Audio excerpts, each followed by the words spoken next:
One random morning, I woke up to a message from arguably one of the most well-known FPV influencers ever. FPV.Symbioze DM'd me on Instagram and had a really good idea for a video. And that video is this one. We hopped on a call and chatted about everything there is to do with FPV. We start by talking a little bit about who we are, both me and Symbioze. We go into what our very first FPV setups were and what our recommended FPV setups are. We talk about some controversial subjects, spend a lot of time talking about creating content in the FPV space, our worst FPV horror stories, and lastly, what we wish we knew before we started flying FPV. I'm gonna leave chapters to everything we talk about down here somewhere so you can skip around if something's not that interesting to you. But you're gonna wanna stick around to the end because this is a real raw conversation between both Symbioze and I, exposed for you. Some of your audience watches me, all of my audience watches you. Is kind of what I think is the deal. But for the YouTube people, who are you? Yeah. Tell me what you do. Okay, so I'm Symbioze FPV. What do? I do crazy shit. I mean, I don't know. I basically just kind of let loose on the internet. I've been in FPV for like a year, and I've always enjoyed kind of fucking around, making videos and stuff, like even before the FPV thing. And so when I found the FPV, it was just like, well, okay, how do I make content around this? How do I like share this thing that I'm going through? And so, yeah, I post a lot of random shit, I do a lot of testing and stuff, but yeah, mainly just FPV, the idea of taking a camera, strapping it to something, and exploring the world through amazing perspectives. And that's not just drones, by the way. Oh yes, you're doing freaking RC cars and stuff too. Yeah, man, the potential is infinite. Like, people think FPV is like drones, but like first-person perspective could be anything. You could FPV a banana. I don't know if you saw that one. I was gonna say, I saw a good run of different FPV from you, and it was awesome. Everybody in your comments, there was two sides. It was like, this is awesome, and then like, what? What the fuck are you doing? I don't want to see this. Like, I don't follow you for this shit. I thought I followed you for drones. Return the question to you. So it's at the same time. Yeah, who are you? What do you do? Tell us a bit about yourself. I'm Alec. I don't have a cool FPV handle. It's just my name, Alec, Searle. I've always wanted to make some sort of YouTube videos. I don't know. But just a few months ago, I was getting to the end of college and was like, I need something to do. What do I need? Let's do something with my life. Like, my buddy was in town and he was flying a drone around and I was losing my freaking mind watching him. It was the coolest thing I'd ever seen in my life. And I was like, boom, boom. I'm getting into drones and I'm making videos about it. That's been my last 3.5 months. Absolutely going headfirst into FPV, learning everything there is to know. I don't know jack shit. I'm an idiot. So I'm bringing people along for the ride with me as I learn. It's kind of the idea. Yeah, I really like your FPV for Dummies thing, where it's like, you know, I'm a dummy, I'm learning FPV, so look, learn with me. And yeah, let's make it simple. You know, the reason for that branding, FPV for Dummies by a dummy, is to deflect all of the hate comments of like, you don't know what you're talking about. I'm like, yeah, I already prefaced with that.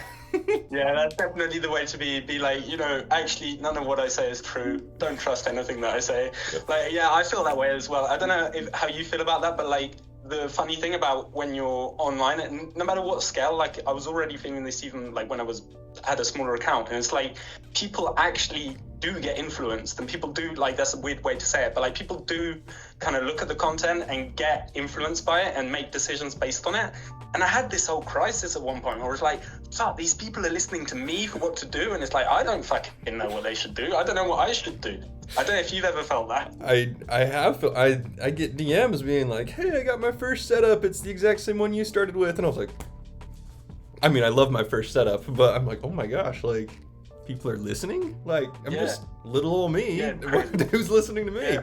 So it kind of makes you want to be like kind of careful about what you say, but at the same time, like, people do research. You kind of trust that, like, if people are going to just listen to one random person on the internet, then that's kind of their choice. But yeah, that is true. A lot of people that watch these FPV videos have never actually flown FPV, I feel like, which is awesome. And so a lot of people get their first setups based off of what either you're flying and recommend or what I'm flying and recommend. Okay, so double-ended question. What was your first FPV setup and what's your most recommended FPV setup?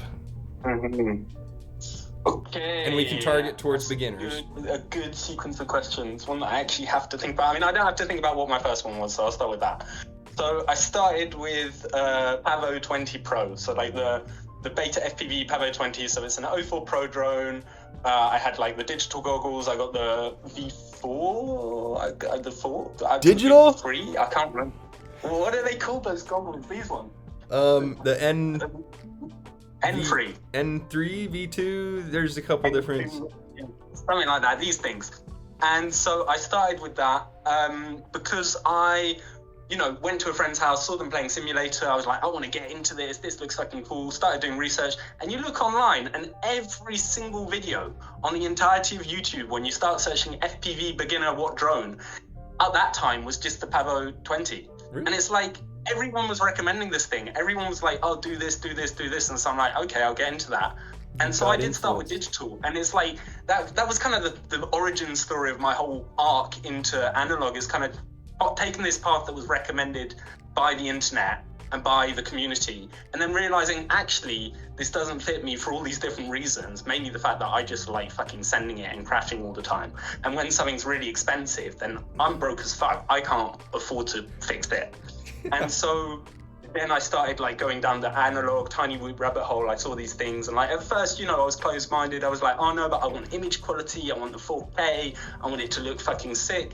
And I did really enjoy that. I do still really enjoy taking the Pavo and doing like cinematic stuff. Like it is amazing, the 4K stuff, but I just really like just fucking around and like bashing and like, yeah, and I like the gritty kind of analog vibe as well, kind of gone down that. So now what I'd recommend as a starter drone, it's hard to recommend. Basically, I'd say start small in general. I wouldn't recommend specifics because I think there's so many different ways of doing it, and I don't know whether one is objectively better. Like I got the Meteor, I've got the 65s, I've got the 75s, I've tested some toothpicks and stuff. I'm still very like, my whole range is very like small drones. I haven't really tried any big drones, but I have tested quite a lot of small drones.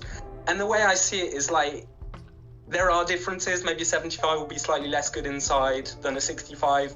But at the end of the day, whether you start with a 65, a 75, or a Meteor, it's a good choice. Like just get something that has ELRS, that is analog, that's going to be compatible with a good radio system that you can then upgrade, something that you can fix, change parts on, and fucking go for it. But yeah, I'd say the 65 is a good starting point if you really want like a specific recommendation. Yeah. Legendary. Dude, I didn't know you started digital. That supports your commitment to analog. How about you? So what did you start with? What was your first drone that you started with when you first started FPV? And why did you pick that drone? And is that still the drone that you would pick? What would you recommend in its place? Oh, so when I started, I did an ungodly amount of research, as everybody should get educated. I decided on the Air 65 to freestyle. I'm gonna fly inside and fly outside. That's gotta be it. So got the Radio Master Pocket. I honestly recommend the Radio Master Pocket to everybody. And I haven't really tried other radios, but like it is awesome. It's awesome. Started with this. A few weeks later, I realized I was exclusively flying outside pretty much. So I got the Air 75 II Race Edition. Nice. This is my go-to. I haven't flown this one in probably 2 months. I only fly this now. It's so fun. So I only fly outside most of the time, and the bigger frame, it just doesn't get pushed around as much. And I have a Meteor now as well, a Meteor 75 Pro analog. And that one's really fun if I know I'm gonna crash, but this thing's unreal. I love this one. Honestly, when I recommend things, I kind of recommend this one now. And what do you find, like, what have you found to be the main differences between the 65 and the 75? Okay, so this is the freestyle, this is the race, so obviously there's a power difference. This race edition is zippy as freak, it is insane. So I love that, and then just the bigger frame, flying outside, it's just always like constant slight breeze where I live, so this handles that incredibly better than this one, which is surprising since they're not actually that big of a difference. Yeah, I mean, I do tend to agree. I have been really enjoying the 75 for the freestyle, especially the Champion, which has got the really high kV motors, and it's just like and you push the throttle just a tiny bit, and the thing's like, yeah, and it's there. And like with the 65, it's more, you gotta go the full throttle to kind of like push out, and like it does feel, in contrast, like now that I've flown the 75 more, the 65 does feel underpowered, but I do still really like the 65. I like how tiny it is. I like it can fit everywhere. I like it can and also I found that I've broken the 65 less than the 75, especially the Champion has, I don't know if you've tried the Champion, but the motors, and this is something I want to do a video about, which is they have like solid bell, where it's just one part, the outside bell of the motor. Like, so if you look at that one, you should see that they're like solid, like it's attached. The top bit is attached to the side bit. On the Champion, it's not, so it's a ring around it with like the top bit kind of clipped in. And so when you bash it, it unclips. And then I've had times where like I've landed wrong and it unclips, and then I try arming again and the drone won't start. And then I go and look at it, and it's just that one of the motors, and you can clip it back in, and then it works again. But that was like one major disappointment from the 75 Champion. That's frustrating. A week or two ago, you were out in the freaking most beautiful mountains ever, flying. Was it the Champion? Is that what you were flying? Yeah, I think the Champion quite a lot, yeah. And a little bit the 65. I think you used the 65 for the antenna videos. Okay, the antenna videos were great, by the way. That was awesome. And you got insane range on some of those. Is that where you live? Are you right in those mountains? So this is the point where I can choose to like mythologize myself by disclosing or not disclosing. No, the truth is, so I live near the mountains. I'm in like the south of France, in the Pyrenees. So where I live is already kind of mountains. So there's a lot of stuff around me. And then I also go to the mountains quite often because my partner is a shepherd. So she keeps sheep. And yeah, up in the mountains, there's bears up there. She's got to protect the sheep from the bears. It's crazy shit. And like, so I go every summer, and she lives up there all summer. She's got like the house that you see in the videos, like the little shack. She's living up there. And so I go up and I just kind of like holiday, do FPV from the garden, and like it's amazing. It's amazing up there. That is awesome. Oh my gosh. It's a bit random. Whenever I tell people that, they're like, what? So there's such a like, but I mean, round here is very agricultural. So actually, like, I feel like most of the people I know are shepherds. But then obviously when you go to city or whatever, you tell people, they're like, what? Like, people do that? I thought that was in the movies. No way, that's cool. Okay, you just disclosed a lot of personal location. There's some lore. Information. There's some lore there. How about you? I mean, without having to go, obviously, I don't want you to dox yourself, but like, what's the environment around you like? Like, what are the main places that you fly? So I live in Utah in the United States. I don't know if you know United States geography that well. Not really. I mean, nah. To be honest, no. So, center, left, right, top, bottom. Hey, there we go. I am 2 states away from California on the west side of the United States. Utah is home to like several national parks. One of them is Zion National Park. Don't know if French people know what that is. I haven't heard about it, but that sounds fucking cool. It's where all of like the red rock arches are in the United States. I live really close to there. Does that have anything to do with Moab? Moab is in Utah. Yes. Okay, yeah, no, so I do know, yeah, because I used to do a lot of like slacklining and paragliding and shit. And so like I was really into Moab and the whole through there, you know, with the rope jumps and shit. Sketch Andy, who died like not long ago, but yeah, all that lot. Yeah. Oh yeah, that was sad. My buddy and his brother run the rope swing thing in Moab.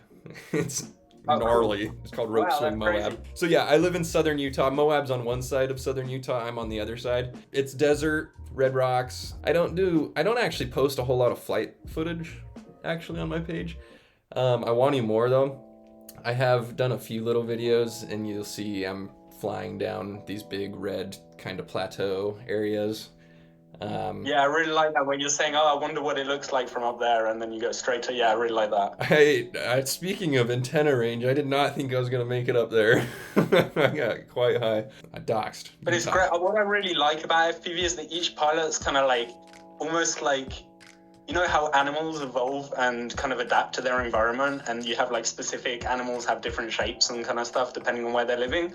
I feel like FPV is the same in that like pilots are going to like develop their skills and their style and their like whole approach to the hobby depending on the environment around them. So I always find it fascinating to hear like how different people are flying, what kind of like their patterns are. Because like one thing I'm thinking is when you're in the desert, does sand, like I've never flown with sand, is sand an issue for the drone? Oh my gosh, yes. No, I haven't had it become like an extreme issue, but I'm extremely worried about it. When I go fly in those desert areas, everywhere is sand, so I have to either hopefully not crash or make sure I make it back and land on the rock next to me, or else, I mean, who knows what will happen to those poor motors. Yeah. We have a spot near us which is like an old coal mine, and it's got like all the coal powder everywhere. And it's also got like steel powder, so that sticks to the magnets. And it's like, you know, if you crash in there, you're fucked. You have to dismount the motors. You have to like take. So yeah, I assume it's probably similar with sand. Maybe, like, I don't know. Speaking of pilots adapting to their environments, that was just making me think of all the city flyers. So like the legend FPV Vegan, like a New York City flyer diving buildings and doing Guerrilla Whoops into stores and stuff. Different type of life. It's cool. Yeah, man. I mean, that's such a good example, because when you see the stuff in, like, for example, the metro and stuff, the underground, and it's like, when I was watching that at first and I was comparing that to where I'm at, like, there are some cities around me and I do spend some time in the city, but like the behavior of the people and the way people are reacting to it, and like I could just tell it's a different vibe. Like he's got there's a different rule set over there. Like people react differently. I think people are so used to like crazy shit in New York that they kind of just don't bat an eye. Here it's like, I mean, you can get away with a lot, and actually vegans definitely inspired me to push the limit of what I thought would be okay, and actually the limit is much further than I thought. So a lot of it is in our own minds, the kind of limitations and stuff. But yeah, that's a really good example of someone who's just like been molded by his environment and also has a very specific character. He pushes the limits, but I mean, just from what I've seen, I don't think he goes too far. He knows. He's very respectful. Completely agree.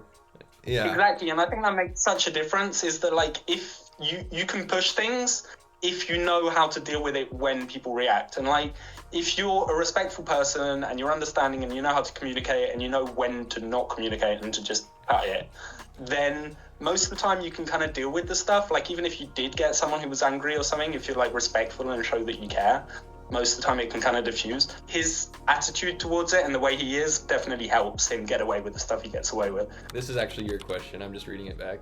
What FPV pilots inspire you or inspired you?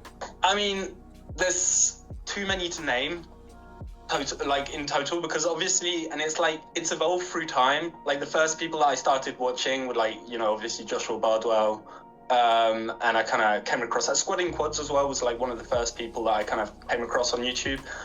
And then going through the kind of process of this year that I've spent in FPV, and kind of like at first, so it's kind of like very local, the pilots around me, and were like, you know, all kind of sharing info and stuff. And then there was a couple of people who kind of stood out from that. And then as I posted more and kind of like had more interaction from different people within the community, it also opened the people that I can meet. And, you know, I got in contact with some local pilots around me, which was really nice. To like Cam Casey from France and Virgin as well, FPV, who were really like, really welcoming. They kind of pushed me to go and do the guerrilla crazy shit, and like they kind of like made that easier to then step through and kind of go into FPV more.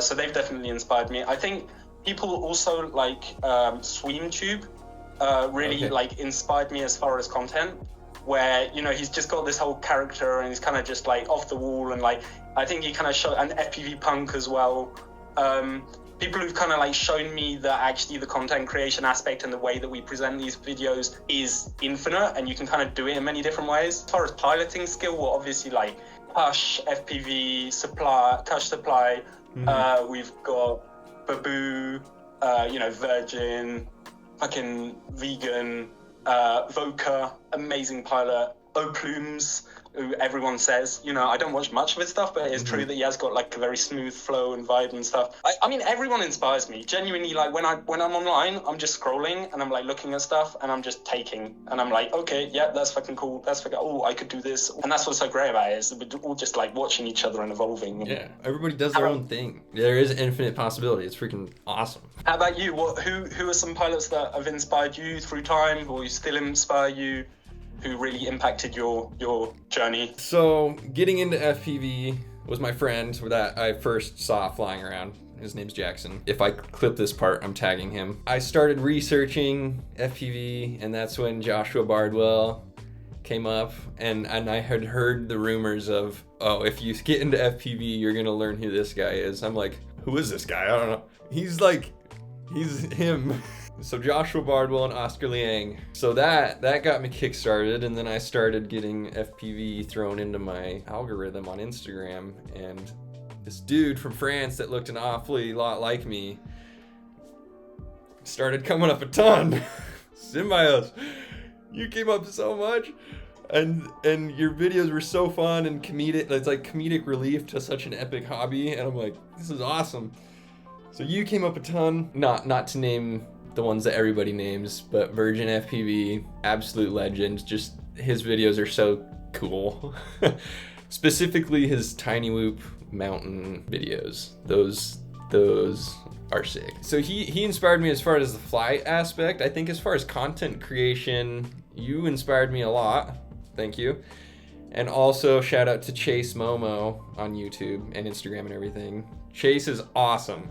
And he turns FPV into such a fun storytelling type package, entertaining to watch, and he makes it really fun. So I'll leave it at that. There's a lot more though. Are you aware that, I don't know if you know this, I mean, I personally don't have a thought on it, but Chase Momo is somewhat of a polarizing figure. There's this whole aspect of kind of like, maybe you felt it. If you're pushing into FPV and you're trying to do this content thing, and you're trying to like explore the limits of where it is, like within any social structure and within any human system, there are people who are going to like resist that, and who kind of have very clear ideas about what FPV should be and how it should be done, and kind of like, I don't know if you came across any of that. It just made me think of that when I'm thinking of Chase Momo, because that's an example of someone who's doing stuff, but then depending on who's seeing it, they're like, oh, this is terrible, or they're like, this is fucking great. Oh, this is like, you know, yeah. I see. From the perspective of the viewer, they might be like, yeah, oh, what is he even doing? Yeah.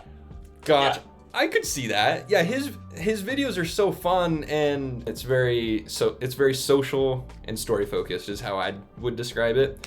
So people who are in FPV for the build videos and the technical aspects and the research, they might not get that completely from him. So I can see why maybe they'd be like, man, I guess. Well, like, who go watch somebody else then? Yeah, exactly. I mean, yeah, the whole thing is pretty stupid, but I really have felt this kind of like Purist vibe of like, oh, FPV is only FPV if it's like unstabilized DVR with nothing else and a stick cam, maybe. Like, and that's it. And like anything more than that, and you're just like taking away from what is the pure hobby. I mean, I've heard a lot of people complaining about influencer culture hitting FPV, and also like, I mean, I don't know if this is the topic we want to cover, if we want to go controversial or not, but like, I'm thinking about people like Ashley, FPV, or Lina, I can't remember the full name, but I've seen within the community rift form around these people of like very strong opinions of like, you know, quite negative and judgments and stuff, and like I've been quite surprised by that. I don't know if that's something that you felt or that you have any thoughts on, or so I know both of who you're talking about, and yeah, coming across their videos for like a split second, it's like, wait, this is a drone video. But in the second split second, it's like, yeah, it is a drone video, and they're making content about it the way they want to make content about it. Great. Yeah.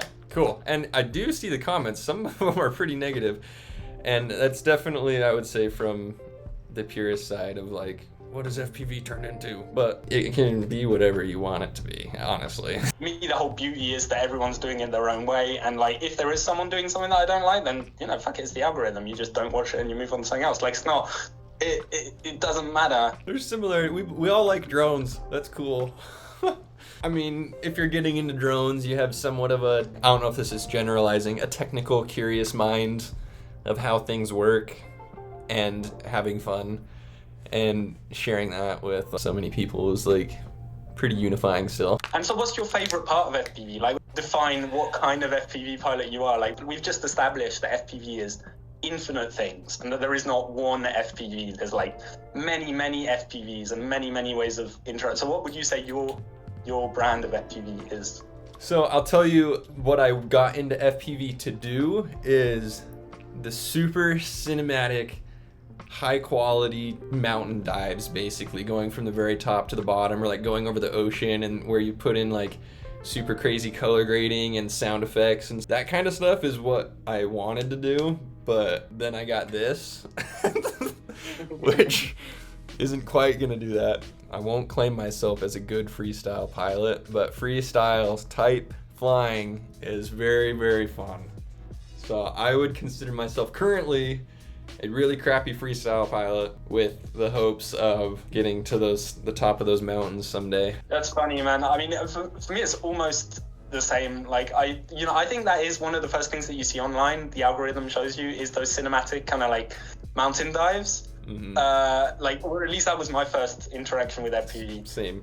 And so yeah, like that kind of contributed to like that with the YouTube dogma of like, you know, have 20 and whatever. I was kind of like, okay, cinematic is what I want to do, and like kind of exploring space and just like being outside of myself and seeing these different perspectives. I don't know where the freestyle came from. I'd consider myself the same, like a shitty freestyle pilot, especially because I'm not a racer. I've done some races. Oh, God. I'm shit, and I don't have the like, you know, I'm not, I was going to say I'm not autistic enough, but like, you know, I'm not, I don't have, my dopamine doesn't fire from sim practice. And I feel like to get like to a good level in racing, you need to have that hook on the practice, on the like training the line and stuff, which is, I respect. It's really impressive. And like when people get to that level, but I just don't have that. Like, I don't mind trying something over and over again to get it. Like I have that grind set, but not for that. Like what I have it for is like tricks and flow and like trying to just, what I most enjoy, pushing on the sticks, giving random inputs, seeing what the drone does, and then working with that. It's like improvisation. It's like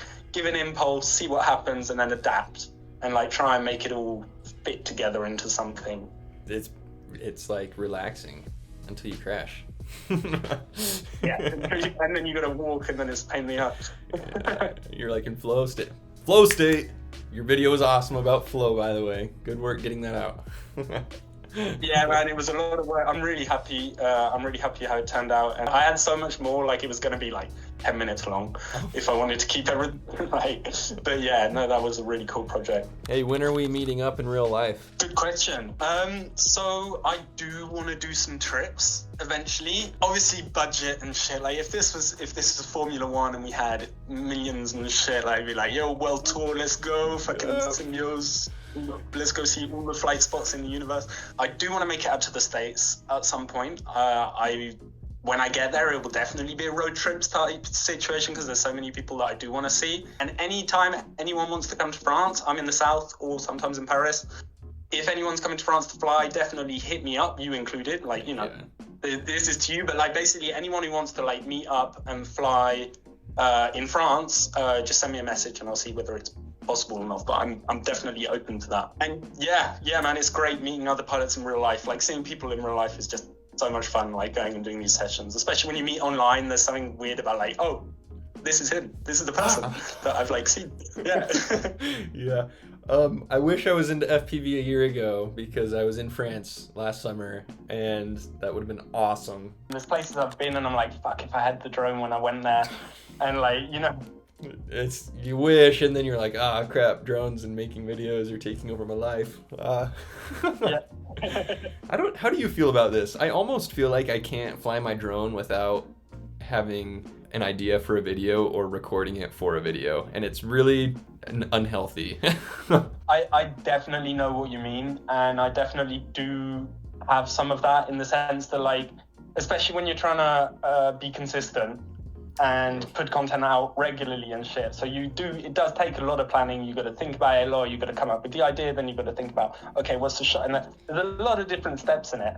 And basically like, it does become like, well, if I want to put my energy into that, then I can't really put my energy into other things. And so it does become a bit like, well, if I'm flying, I need to also make the most of it to get this content. For me, there's different layers of content in the sense that like, there's the content where I've got a specific idea and I'm going to go out and film it, and it's not even necessarily about flying. And in that case, I will just go and do a session where it's like pure filming, pretty much. Then there's the kind of versions that I've found that, I mean, you do this too, is like, I mean, we didn't invent this, Chase Momo does this as well. It's like, you just film yourself from the outside and then you have the split screen, you have the DVR on top.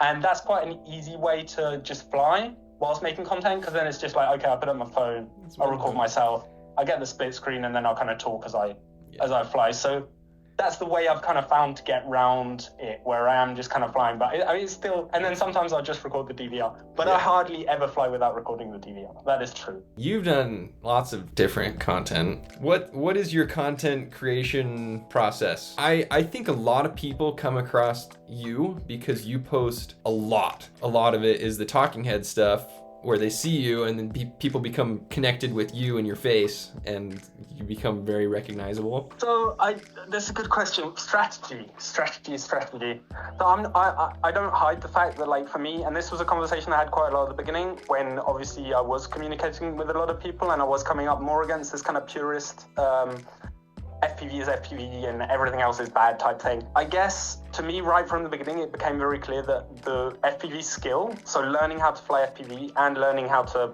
make content, were actually two things that I really enjoyed. And they're not like the same thing, they're two different skills. So like learning to fly is one skill and learning to make the content is another skill. Learning the algorithm is a skill. And it's like, for me, I just really enjoy that process, and I enjoy honing that craft and kind of like trying different things and seeing what works and kind of adapting and learning and being creative and learning how to talk to the camera and learning how to all these skills that aren't strictly FPV, but that I have developed through my FPV content. I do think a lot about what's going to work, what's not going to work. I do a lot of research. I do a lot of analysis of other people's contents. Where I try and like lift patterns and mechanisms and like memes, try and retransform them, turn them into FPV stuff. A lot of the time I'll just be scrolling and I'll come across a piece of content that I find funny or that I like, and I'll just be like, I'll save it. So I have like a big saved list, and then like parts of it I'll be like, oh yeah, that idea worked really well there, and then I'll take that and apply it.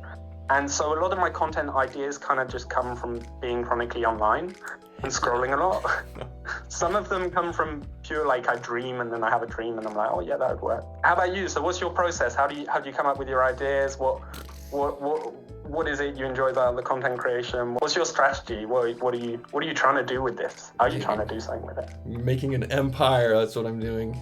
I'm just kidding. So I started, probably my first 3 weeks of posting was just really crappy sim footage. Oh my gosh, while I was learning how to fly. And then I kind of shifted to being like, oh, I'm a beginner, I don't know what I'm doing, and there's a whole lot of other people that also don't know what they're doing, so let's like make videos about that. It's kind of turned into a bit of just kind of beginner FPV content, I guess. Like, this is like my first time losing radio signal, oh my gosh, or my first time breaking my motor, let's take it apart and fix it. That one did pretty well. And then the FPV for dummies kind of thing of like, if you're new to FPV, this is how I set my setup the first time, which is all really fun. Those videos, I want it to look really good, so I end up spending a long time editing. Let's get an opinion on editing. It takes forever. Oh my gosh. If you want to do like all the typography and like speed and then the effects and the sound design and all the fucking cuts and like it gets exponentially longer and more planning. Takes pretty much so long, and it's like, but it's I mean, when it's over, it's awesome. But I've been trying to post more kind of simple videos, so just like little memes or little flight footage with a purpose. So I think last weekend I posted my wife trying FPV for the first time, and she just like crashed immediately. Cool. So videos like that, pretty simple to make. Just, it happened on a whim, let's make a video about it. But I also go hardcore on YouTube. I've been loving making longer videos. I posted every weekend for 12 weeks on there, a long form video, which, well done, man. That's cool. Like, I'm giving myself a crown for that. That took every spare bit of time I had to do that. And I realized I was suffering, so I've throttled back to every other week now. I think YouTube has been really fun for me. I love making these longer videos. I need your advice, actually, because I'm really like, I want to move into YouTube. So far I've been like exclusively just short form, Instagram and TikTok. But like YouTube, I've had my sites on YouTube for a while. I've been uploading my shorts, like the same stuff I post here on the shorts. So I've like, you know, it's very small. I think I got like 250 followers on YouTube. Yeah, which is the good start. I was happy when I crossed 100, but like obviously it's lagging behind my other accounts on the other socials. But like I do really want to do the long form. I actually watched a couple of yours the other day, just like because I want to move into it. I'm kind of keeping an eye on, okay, what's working, how are people doing this, what are the, you know, like what kind of formats, trying to imagine how I would transform. How would you say that the process of creation and the way that you design these things changes between when you're making something for Instagram and when you're making it for YouTube? Oh my gosh, so Instagram, you're thinking really short. I mean, it's a minute video, up to 3 minutes. I've done a couple 3-minute videos. Giving advice on YouTube seems crazy because I don't think they're that good. It's just, you need to capture the audience at the very beginning and keep them all the way till the end. That's the same for short form videos. So it's just that, but over and over again in one big video, which I did a really, really bad job at for my first like 10 videos. So most of my first YouTube videos are pretty poorly framed, I guess. I'm specifically proud of my most recent one. It's the I went all in on FPV for 90 days video. People are either there to learn something or to be entertained. One video that I did that did really well was the VTX power output thing on the radio controller. Oh yeah, where you had the dial. Yeah, you can change the output using the scroll wheel. That video did relatively well because it was a tutorial start to finish. This is how you do it. Great, the retention was pretty good. But aside from that, then if it's going the other way, you need to entertain them somehow. So turn whatever it is into a story. So I went all in on FPV for 90 days. This is where I started. A little bit of a hint to where I ended up, and then I got into the story, kind of just shifted from entertaining to intense to suspenseful to, oh my gosh, he's all confused and doesn't know how to do this. It's fun. It's a whole nother game from short form. Oh my gosh. Yeah, I mean, what I'm hearing is like, and what I'm imagining as far as what I've kind of perceived of making the longer ones is, because like you say, you got the short form is kind of like the prototypical reel on Instagram is going to be hook, escalation, payoff. Done. Mm-hmm. And then you got on YouTube, what you're saying is like you have the hook, escalation, like secondary payoff, but then new open hook for the next one. And then like, yeah, and I guess that's like linking these together and making them into is something that I am going to have to learn, I think. Yeah. And I'm not a professional at this by any means. I know the theology of it. I know how it's supposed to work. The execution's lagging behind. It's a trip. It's fun. It takes a lot of time. Has it changed the way that you consume content? Oh my wife hates me for this. We'll watch videos during lunch or dinner or whatever, and I'll pause it and be like, "Did you see what they just did there? That music buildup was pristine." Or, "Oh my gosh, they just hooked me so hard." And she's like, "I'm just trying to watch the video." I'm like, "Okay, I'm sorry." I'm the same with movies and shit. My girlfriend hates it. You start to look at things like differently, and not everybody cares as much, but that's okay. Yeah. Have you found, I got a question for you. Have you found that FPV has done that to you in any way in your life? Like, have you found that doing FPV has transformed who you are as a person in any way? Like, has it changed you?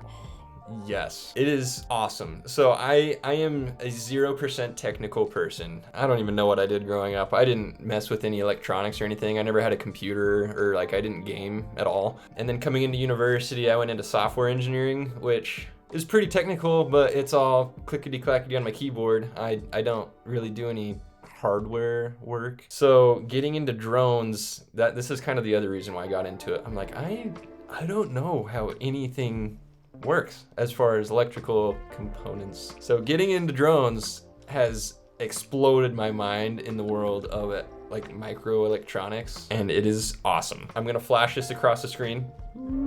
Just finished my build last night. Ooh. It's a secret for when the video comes out, but I just finished soldering everything up last night, and I feel like a god. I'm like, I can't believe I just did that. Like, I just did that. It is such a good feeling. It is such a good feeling. Okay. When you do the first solder, and it's so scary as well. Like, I don't know if you're first, like when the first time you're soldering onto a component that you care about that you just bought, you're like, ah. And all the pads are right next to each other. You're like, oh, I can't mess this up. Okay, Symbioze, back to you. Has FPV changed the way you are? Yeah, has it changed you as a person? Like, what has FPV changed you? Yeah, I think so. I think so. I think it kind of like exacerbated things that were already there, like kind of just gave me an outlet for some of this shit. Like, I've always been I've always been like quite manual. I worked in construction and stuff, so I've always like built shit with my hands. And then I started getting more interested in kind of the intellectual side of things, like diagnostics and stuff. And I got really into electronics. I actually trained as an electrician. Sick.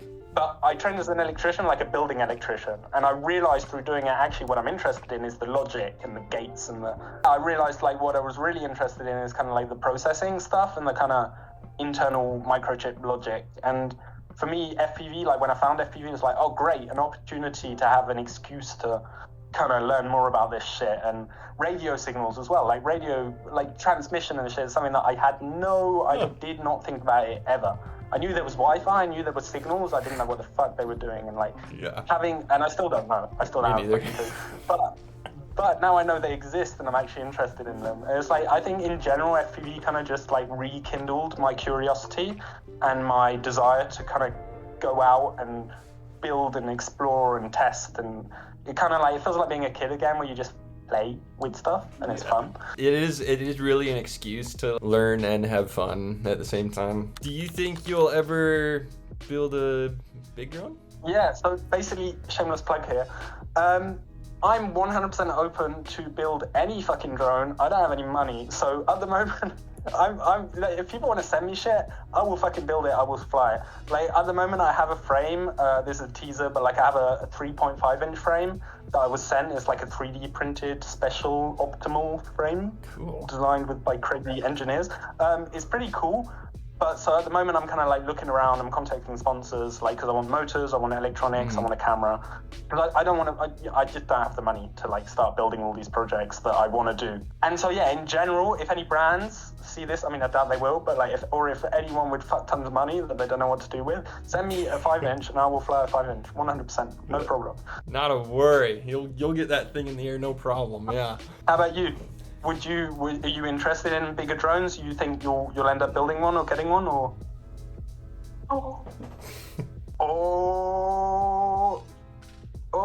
That was like a magic trick. It was like big and then small. Yes, I did.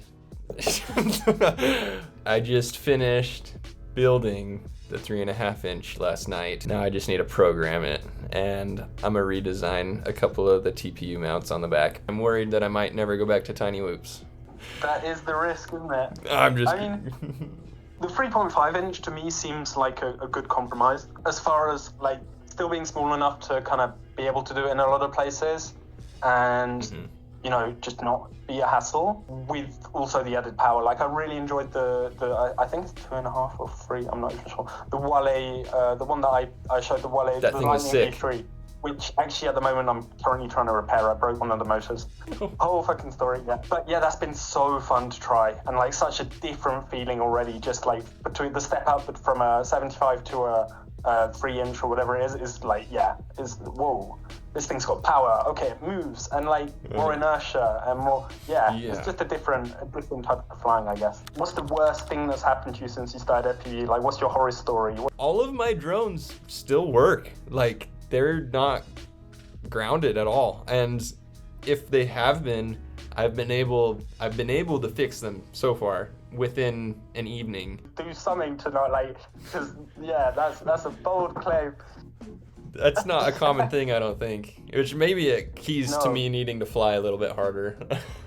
Let's hear your worst horror story. I've had so many like just shit happen with my drones. Oh my god, like I've had them fall in lakes. I've lost them in grass. I've had them lose battery really far away on a long range mission and just like fall out of the sky and not be able to do anything about it. I had one crash under the Eiffel Tower where there was cops fucking it everywhere. Are you for real? I was just like, yeah. It was bad. It was bad, and then I was just like, I need to get the fuck out of here quickly. Did you ditch the drone? It's a bad story. With the tiny, with the like 65, I didn't get the drone. The drone's gone. It's like somewhere. No way. I don't even know how many drones I've been through at this point, but like a few. I'd say I've lost at least 6 drones, maybe more. Really? So the one in the water's gone forever, probably. Yeah. Yeah, that was Eiffel Tower. Another one where I just sent it off into the mountain and it didn't come back. Then I got also like crushed by a car. What else happened? Oh yeah, and then others, like a bunch that have just like broken. Like, you know, like, so the flight controller's just gone. Like, it's just burnt, like nothing to do about it. Some of them I've been able to save because the VTX was still working, so I've been able to transfer them into like remote control cars and shit. But yeah, I mean, my drones don't last me very long. In general, which is one of the reasons actually I stuck with Tinywhoops, is like one of the advantages of having everything in 65 or everything in 75 or whatever is that you have like a bank of spare parts and everything's transferable. That's one of the things that's holding me back from going bigger, is like then you've got to buy separate batteries, you got to buy separate, you know, all this stuff that like you just end up having to like buy twice. Yeah, buying all the chargers and batteries was pretty painful, not gonna lie. Wow, yeah, you've been through it with those drones. So I am just on a cloud 9, I guess, with mine, because I still have my originals. But it seems like you are a little more of a risky flyer, which can pay off. How about you? Have you done any like town kind of guerrilla stuff? Have you like what's the most? I saw you did one where you like flew around these big machines, like the diggers and stuff, and you had to climb on the machine to go get it. That was cool. Yeah, that was just, that's out where I go rock climbing. So there was a ton of tractors, and I was like, yeah, let's go fly around. And I was flying this race edition, and just was like, oh, all right, let's land on this. I landed on top of it, went to arm it again, and the prop just wasn't spinning. It just tipped over on top of it. And I was like, I wasn't that close to it. So I just like jumped out of my car and ran over to it as fast as I could to go grab it. Really, the stakes were zero. There was no risk at all. I fly around parks a lot. I really don't like want to be a bother to anybody. So if it's like a crowded park, I'll just go to a different one. I think I need to spice it up a little bit, probably. I mean, I feel the same though. Like there's a lot of places where I do just feel really self-conscious about bothering people. And like, you know, obviously you don't want to like be in people's faces. And even me, sometimes in nature and stuff, if I saw someone flying a drone, I'd probably be like, actually, fuck off. Do you know what I mean? Like, it's... You hear just a and it is sound. Yeah, especially when you don't know it and you just like got this thing flying around you. It's got a camera on it. It's like, who the fuck is this? Am I being spied on? Like, I do totally get why it might be uncomfortable to a lot of people. And like, I do try and be mindful of that. I will say though, the adrenaline that I've had from some of those like tower dives or like is genuinely fucking like, it's amazing how much adrenaline you can get for something that is not that risky.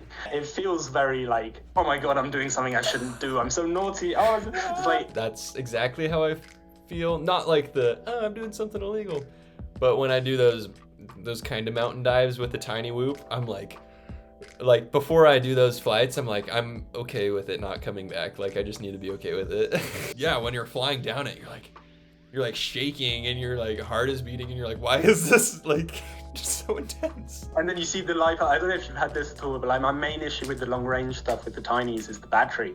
And it's like I'll go there, I get all the way there, and I'm like, oh fuck, there is no way I'm making it back. And then it's just like the whole way I'm like, is it gonna make it? And you see it going down, and the little like. We'll see if this is a good question to end on. What do you wish you knew before you got into FPV? I wish I knew about FPV before I got into FPV, because it's fucking awesome. It's the best thing in the world, like genuinely, and I'm just so happy to have discovered it. That's gold right there. That is, I will give the same answer. If I had found out about this when I was younger, oh my gosh. Were you ever into like, so I know a lot of people come from like remote control planes or helicopters or whatever. Is that something that you ever did when you were a kid? No, dude, nothing. Yeah, me neither. Yeah, it's just one day you see a drone and you're like, that's awesome. Yeah. I always used to think it was nerdy as fuck. Like, there was one kid in my school who used to do these RC planes, and I used to take the piss out of him. And like now I'm looking back and I'm like, what an idiot. Like he knew, he was on it. He had the secret sauce. Now he's years ahead of everybody. Gosh damn. Yeah. All right, Symbioze. Last thing, for people who haven't seen you before, where should they go to watch you, and what do you want to tell them? I mean, if they want to watch me, then my windows normally have the shutters open like during the day. I'm mainly on Instagram. I do TikTok as well. Like, you know, Symbioze FPV. Or I think it's FPV Symbioze now because I wanted the keyword FPV to come first. Yeah, come check it out. And if you want to see like weird shit and you don't mind seeing me basically just on your screen all the fucking time because I post so much, then yeah, come follow me. It's the place to be. All right, Symbioze. Yeah, thanks, man. I really enjoyed that. You are awesome. It's good talking to you. I'll see you in France. You too.